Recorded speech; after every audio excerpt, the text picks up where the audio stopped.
أعوذ بالله من الشيطان الرجيم إن الذين فتنوا المؤمنين والمؤمنات ثم لم يتوبوا فلهم عذاب جهنم ولهم عذاب الحريق إن الذين آمنوا وعملوا الصالحات لهم جنات تجري من تحتها الأنهار ذلك الفوز الكبير إن بطش ربك لشديد إنه هو يبدئ ويعين وهو الغفور الودود ذو العرش المجيد فعال لما يريد هل أتاك حديث الجنود فرعون وثمود بل الذين كفروا في تكذيب والله من ورائهم محيط بل هو قرآن مجيد في لوح محفوظ.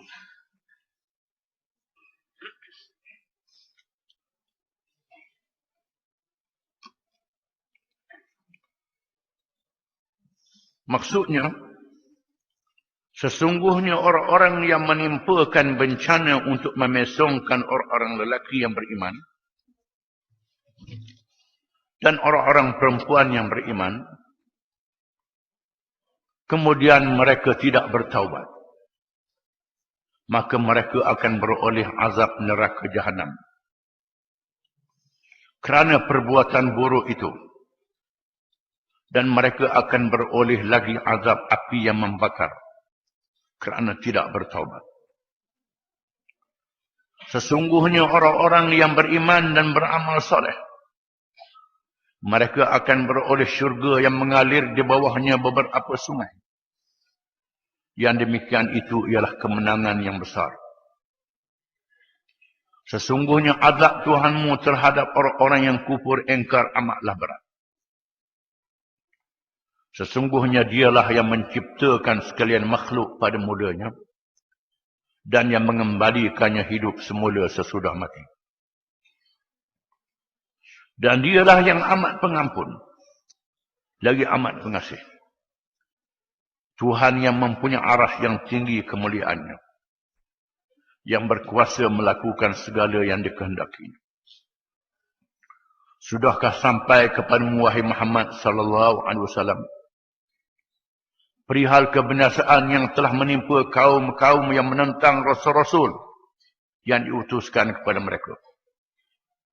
Mereka ialah kaum Fir'aun dan Samud, kaum Nabi Saleh. Kaummu wahai Muhammad bukan saja menolak ajaranmu, bahkan orang-orang yang kafir itu terus tenggelam dalam keadaan mendustakan kebenaran. Sedang Allah dari belakang mereka melingkungi mereka dengan kekuasaannya. Sebenarnya apa yang engkau sampaikan kepada mereka bukanlah syair atau perkara sihir, bahkan ialah Al-Quran yang tertinggi kemuliaannya, lagi yang terpelihara dengan sebaik-baiknya pada Lauh Mahfuz.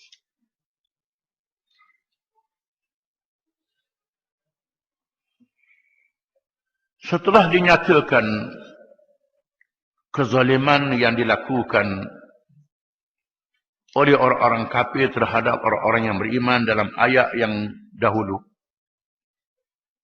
sehingga mereka menggali parit, meletakkan kayu api sebanyak-banyaknya, dinyalakan api ke dalam parit itu dengan sebesar-besarnya.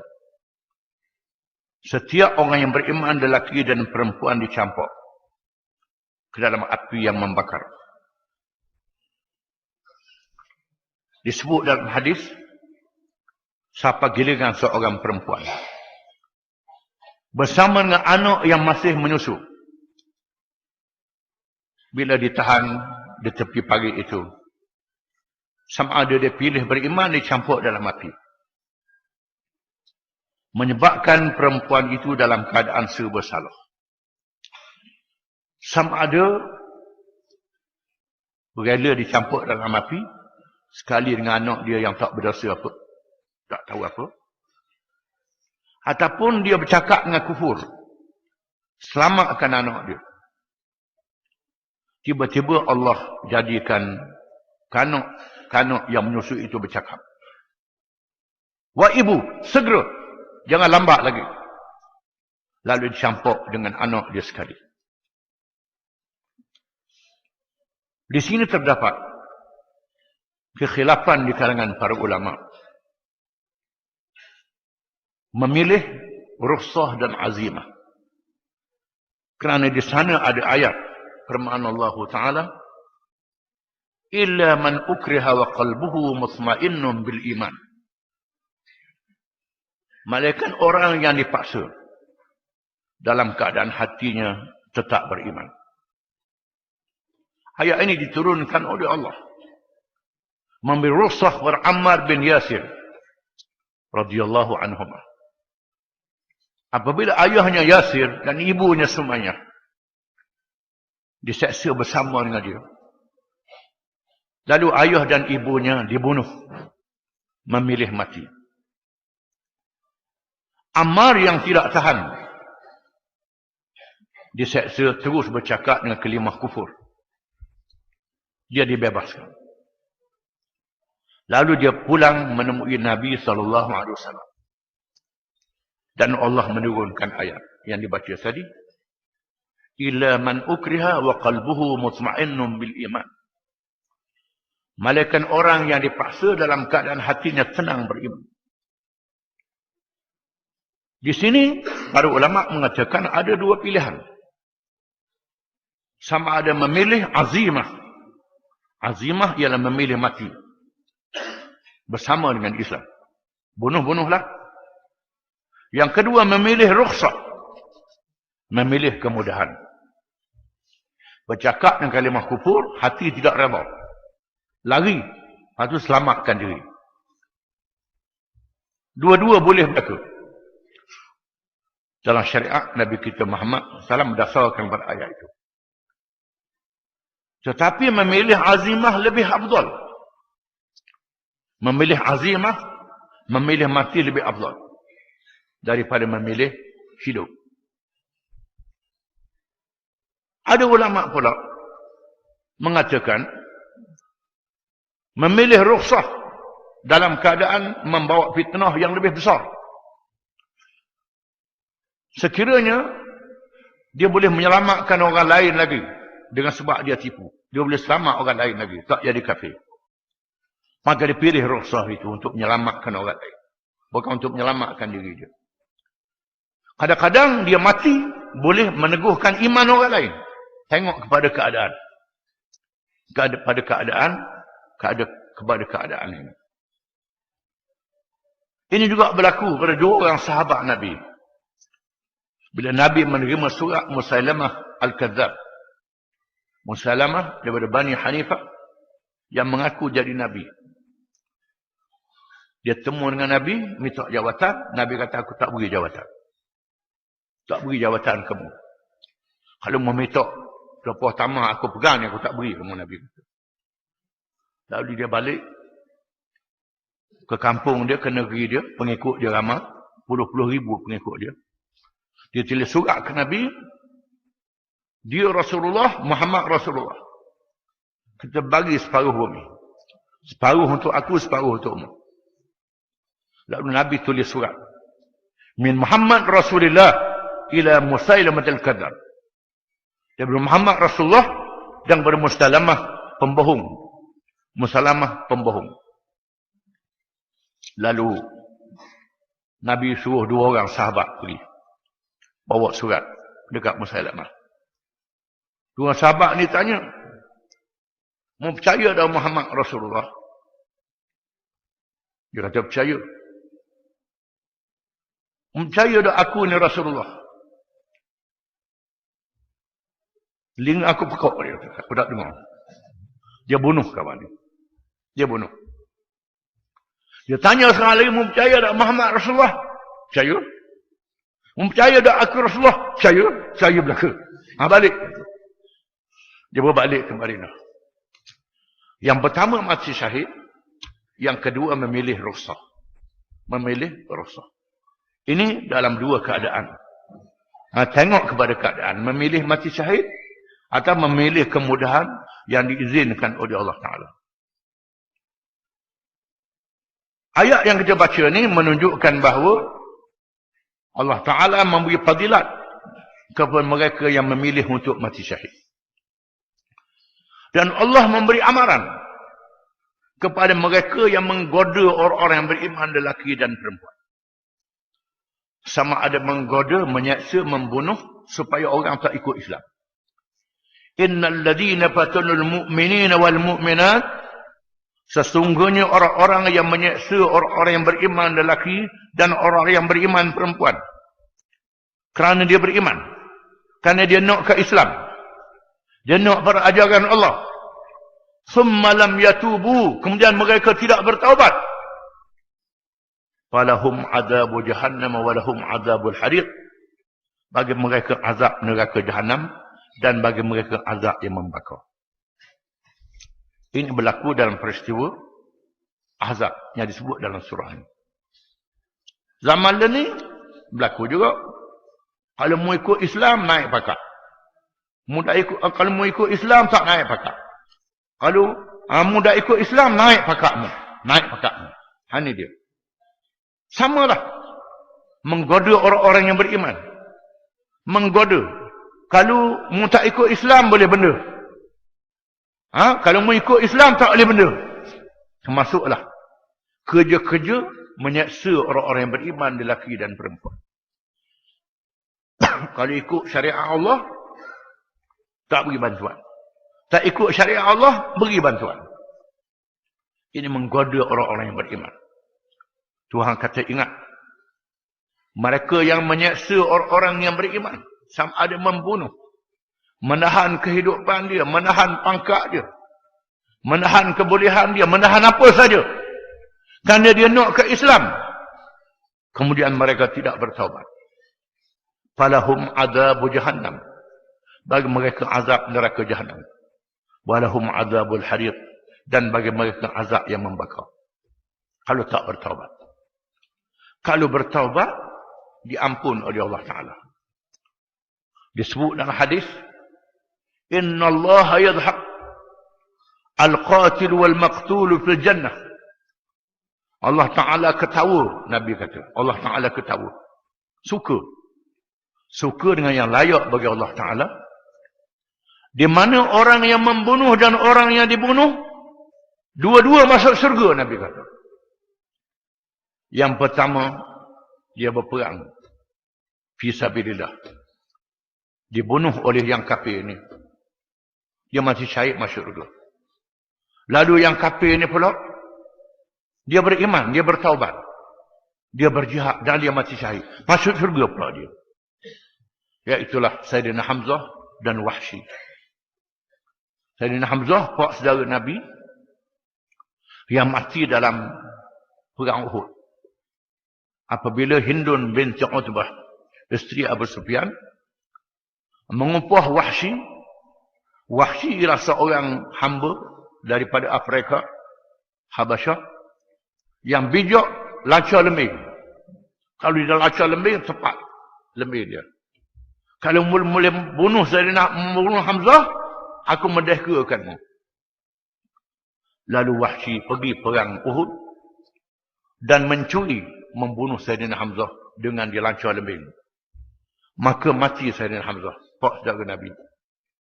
Mayat Sayyidina Hamzah dicincang.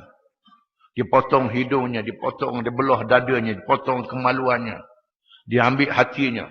Nak ditelan, tak ditelan. Marahnya orang kafir dicincang. Dan Nabi sangat sedih bila tengok pak saudara dia mati. Dan Nabi mengutuk sekerah-kerahnya apa yang dibuat ini. Allah Ta'ala suruh Nabi sabar.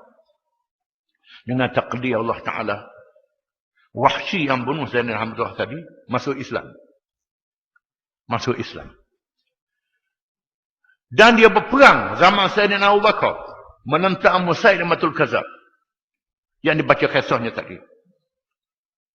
Di mana Musailamah ni terkenal dengan ganas. Tentera dia ganas. Dengan ganas sehingga Ikrimah bin Abu Jahal radhiyallahu anhu yang memimpin pada tentera menyerang tentera Musailamah gagal. Tak boleh. Menyebabkan banyak yang dapat luka-luka. Lalu Sayyidina Abu Bakar mengarahkan Khalid ibn al-Walid radhiyallahu anhu untuk membantu menyerang tentera Musailamah al-Kadzdzab. Lalu dikempung kota dia dalam masa berapa lama, dan mereka dapat merempuh dan masuk dalam kota, dan ditakdirkan Wahsy yang bunuh Sayyidina Hamzah ni dikatakan membunuh Musailamah, dan dikatakan dia syahid dalam pertempuran ini, menunjukkan bahawa di sana mereka yang bertaubat. Dia balas, dia tebus kesalahan dia dengan dia menegakkan Islam sehingga dia mati pula. Dia bertaubat, dia buktikan taubat dia. Maka dia mendapat kelebihan itu. Di antara Suhail bin Amr yang berunding dengan Nabi. Nabi suruh tulis Bismillahirrahmanirrahim. Dia kata kami tak dengar, tak pernah dengar tulis tulis Bismikallahumma. Tulis Bismikallahumma. Sayyidina Ali tulis Muhammad bin Rasulullah. Suhail bin Amr kata aku tak terima Rasulullah. Muhammad bin Abdullah. Berlaku perbalahan dalam perundingan Hudaybiyah. Suhail bin Amr ini masuk Islam. Suhail bin Amr masuk Islam. Menunjukkan di sana ada orang-orang yang bertaubat, yang menyeksa orang-orang yang beriman, buat zalim pada orang yang beriman. Dia bertaubat pada Allah Ta'ala. Taubat mereka diterima oleh Allah Ta'ala. Kalau tak bertaubat mati dalam keadaan kafir, jawab dia azab jahannam, azab neraka jahannam, dan bagi mereka azab yang sangat membakar. Di mana api neraka ni memakan besi, memakan batu. Apalagi manusia dah jadi apa? Itulah, dan tak mati pula dalam keadaan seksa. Innal ladzina amanu 'amilus shalihat lahum jannatun tajri min tahtiha al-anhar. Dzalikal fawzul kabir. Sesungguhnya orang-orang yang beriman dan mengerjakan amal yang saleh, bagi mereka syurga-syurga yang mengalir di bawahnya sungai-sungai. Dan itulah dia kemenangan yang paling besar. Allah Ta'ala menyatakan bahawa mereka yang dibakar dalam api yang dinyala sehingga menjadi abu, mendapat kemenangan yang besar. Macam mana kemenangan yang besar jadi abu? Dibakar jadi abu. Tuhan kata zalikal fawzul kabir. Itulah kemenangan yang besar. Mereka dibakar jadi abu. Menang macam mana? Menunjukkan mereka berada di alam yang lain. Ruh mereka dimasukkan ke dalam syurga. Mereka mati syahid. Mendapat kelebihan di sisi Allah Subhanahu wa Ta'ala. Sebaik saja dicabut daripada jasad, terus masuk ke syurga. Zalikal fawzul kabir. Itulah kemenangan yang paling besar. Disebut pula di dalam hadis-hadis yang banyak, diampunkan segala dosa-dosa mereka. Kemudian boleh memberi syafaat kepada keluarganya yang masuk neraka. 70 orang keluarga yang masuk neraka boleh dibebaskan oleh mereka yang mati syahid ini. Ini satu kemenangan yang sangat besar. Di sinilah berlaku di Gaza, di Palestin hari ini. Masing-masing keluarga berbangga dengan anak-anak dia, suami dia, adik-beradik dia mati syahid. Berperang dengan Yahudi. Berapa orang keluarga mati syahid? Berapa orang anak-beranak mati syahid? Berapa orang anak mati syahid? Kerana zalikal fawzul kabir. Kemenangan yang besar. Kerana kepercayaan kita adanya alam barzakh. Adanya alam akhirat. Bukan alam dunia ini sahaja. Walaupun tubuhnya hancur lebur, tubuhnya dibakar menjadi abu, tapi rohnya mendapat nikmat di alam syurga. Yang mengalir di bawahnya sungai-sungai penuh dengan nikmat yang tidak terhingga. Dan itulah kemenangan yang paling besar Iaitulah kemenangan selama-lamanya. Ada kemenangan di atas dunia ini beberapa tahun saja. 2 tahun, setahun, 2, 3 tahun, 10 tahun. 1000 tahun pun sekejap saja. Kemenangan di hari akhirat ialah kemenangan yang paling besar. Inilah yang patut dicari oleh orang-orang yang beriman. Kerana orang yang beriman ini kehidupan dia dunia sehingga akhirat. Bukan kehidupan di atas dunia sahaja. Kalau kita tengok cerita, tengok filem, boleh hero kena tembak, habislah cerita. Habislah cerita. Tak ada lah mati dah. Itu orang putih. Kita orang Islam ni, bila kena tembak, ada lagi lepas kena tembak tu. Alam kubur, alam barzakh, alam dibangkitkan semula. Iaitu alam akhirat. Alam bertemu dengan orang-orang yang soleh, orang yang baik di dalam syurga. Dan boleh memberi syafaat kepada saudara-saudara yang ada di alam dunia ini. Yang memerlukan syafaat dan pertolongan. Di sini yang sebut dalam hadis, Nabi bersabda, "Uhibbu an uqatila fi sabilillah fa'uqtal, summa uhya fa'uqtal, summa uhya fa'uqtal," kata Nabi. Aku mahu berjuang untuk menegakkan agama Allah. Lalu aku dibunuh dengan sebab itu. Kemudian aku dihidupkan semula. Aku berjuang lagi. Dan aku dibunuh dengan sebab itu. Dan aku dihidupkan semula. Lalu aku dibunuh dengan sebab itu. Kata Nabi. Kerana mengetahui dzakal fawzul kabir. Kemenangan yang paling besar sekali. Di sini Al-Khansa radhiyallahu anha. Al-Khansa ialah seorang penyair Arab. Ayah dia penyair, adik-beradik dia penyair. Penyair. Kerana orang Arab berbangga dengan pandainya mengarang syair. Bukan mengarang tulis, mengarang dengan cara sebut spontan. Ini kepintaran. Zuhair bin Abi Salma ni termasuk penyair yang syair dia digantung di Kaabah. Tapi syair dia banyak kata-kata hikmat. Di mana Khansa ni penyair perempuan. Dia masuk Islam. Sempat dengan Nabi SAW. Dia masuk Islam. Dan dia mengiringi anak dia. Dalam peperangan menentang Parsi di zaman Sayyidina Umar bin Khattab radhiyallahu anhu. Lalu dia beritahu anak dia yang pertama mati.